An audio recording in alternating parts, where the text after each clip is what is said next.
Jean-Louis Borloo s'est déplacé aujourd'hui en Charente-Maritime afin de rencontrer les élus locaux.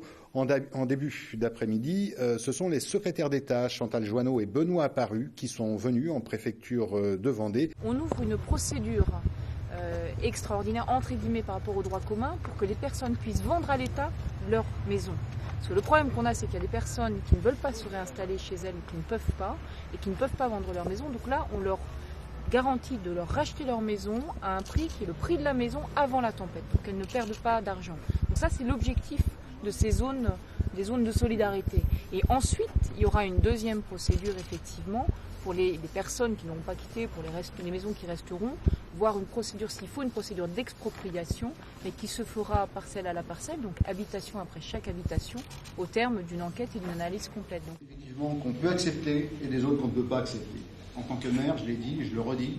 Ils étaient 9 sénateurs de Loire-Atlantique, Ille-et-Vilaine, Indre-et-Loire, Charente et Vendée pour entendre le maire de l'Aiguillon et des habitants de la commune qui ont été épargnés par la tempête mais dont la maison doit être détruite. Après la rencontre tenue à huis clos, de l'espoir pour les habitants. On a été écoutés, on se rend bien compte qu'on n'est pas dans les mêmes cas que la Faute-sur-Mer et ils sont en train de faire vraiment le parallèle avec Charon où il n'y a pas de mort, certains endroits où il n'y a pas de mort, et l'Aiguillon-sur-Mer où il n'y a pas de mort, et les zones défendables et non défendables. Ils ont pris en note tout ce qu'on a à dire et vont essayer de le faire remonter au plus haut. Je ne connais pas ce qui va être relaté en plus haut lieu.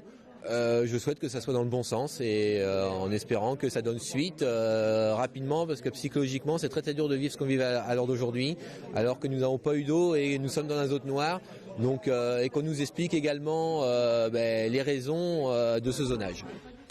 Ce qui a plu aussi aux habitants, c'est l'intérêt des sénateurs pour ce qu'ils ont vécu le 28 février. Je leur ai dit personnellement que j'ai rien entendu. Je m'en suis aperçu juste le matin qu'on avait eu quelque chose. J'avais une clôture qui était tombée, c'est tout. Et donc pour vous, c'est hors de question J'étais pas en danger du tout là, pas en danger de mort surtout pas. Un danger différent selon les habitations à l'intérieur même de la zone noire, désormais appelée zone de solidarité. C'est ce qui pourrait donner la souplesse espérée par les habitants de la route de la Pointe. Nous sommes dans une zone de solidarité où la solidarité nationale et notamment l'acquisition amiable sur la base du volontariat va jouer.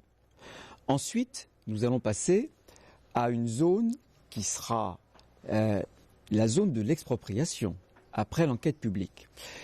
Pour constituer un dossier d'enquête publique, il faut 2 ou 3 mois. Eh bien, moi je propose qu'on profite de ce délai pour qu'on puisse affiner le périmètre. Après une brève visite chez un habitant entendu le matin, les sénateurs se rendaient en préfecture de La Roche-sur-Yon pour auditionner